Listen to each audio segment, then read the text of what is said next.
Adishakti services में आपका स्वागत है। 24 नवंबर को विदेशों में नरमी के रुख के बीच और बंदरगाहों पर आयातकों के बेपरता कारोबार के कारण देश के तेल तिलहन बाजारों में शुक्रवार को सभी तेल तिलहनों में गिरावट देखने को मिली।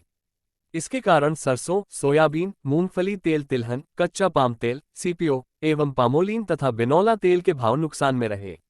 कारोबारी सूत्रों ने कहा कि शिकागो और मलेशिया एक्सचेंज में नरमी का रुख रहा। विदेशी बाजारों के मंदा होने से भी तेल तिलहन कीमतों में गिरावट बढ़ गई। सूत्रों ने कहा कि तेल उद्योग बहुत ही बुरे दौर से गुजर रहा है और इसको संभालना अब दूभर है। आधे से भी अधिक खाद्य तेलों की जरूरत पूरी करने के लिए आयात पर निर्भर इस देश में आयातक अपनी लागत से 3 से 4 रुपये किलो कम दाम पर आयातित तेल, सोयाबीन डीगम बंदरगाहों पर बेच रहे हैं। उन्होंने कहा कि लेकिन लगता है कि देश के विशेषकर खाद्य तेल संगठन और संबद्ध विभागों को इसकी ओर ध्यान नहीं है।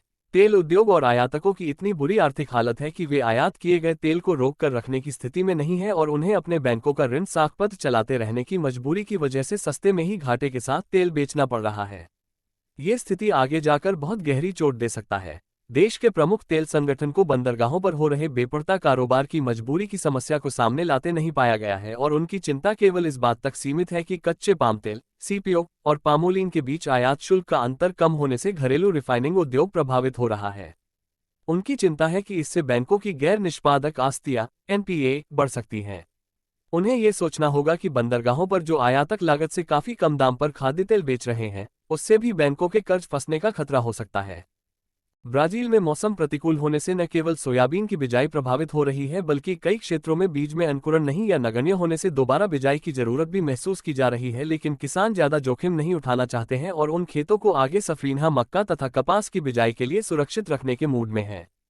इन फसलों की बिजाई जनवरी-फरवरी में शुरू होने वाली है। अर्जेंटीना में सोयाबीन की बिजाई हो रही है मगर वहां भी मौसम पूरी तरह अनुकूल नहीं है। चीन में सोयाबीन की अच्छी मांग निकल रही है क्योंकि वहां अगले साल फरवरी में ल्यूनर नव वर्ष का त्योहार मनाया जाने वाला है और पशु आहार निर्माण में सोया मील की खपत बढ़ गई है।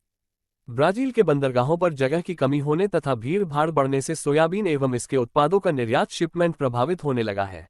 ब्राजील में सोयाबीन के उत्पादन अनुमान में कटौती होने लगी है। चूंकि ब्राजील दुनिया में सोयाबीन का सबसे प्रमुख उत्पादक एवं निर्यातक देश है, इसलिए वहां फसल एवं मौसम की स्थिति पर सबकी नजर लगी हुई है। अमेरिका में सोयाबीन फसल की कटाई तैयारी अंतिम चरण में पहुंच गई है और नए माल की जोरदार आवक के सीजन में वहां इसकी भारी मांग देखी जा रही है। समीक्षकों के अनुसार फरवरी-मार्च में ब्राजील में सोयाबीन की नई फसल की कटाई तैयारी जोर पकड़ने तक इस महत्वपूर्ण तिलहन का वैश्विक बाजार भाव मजबूत रह सकता है।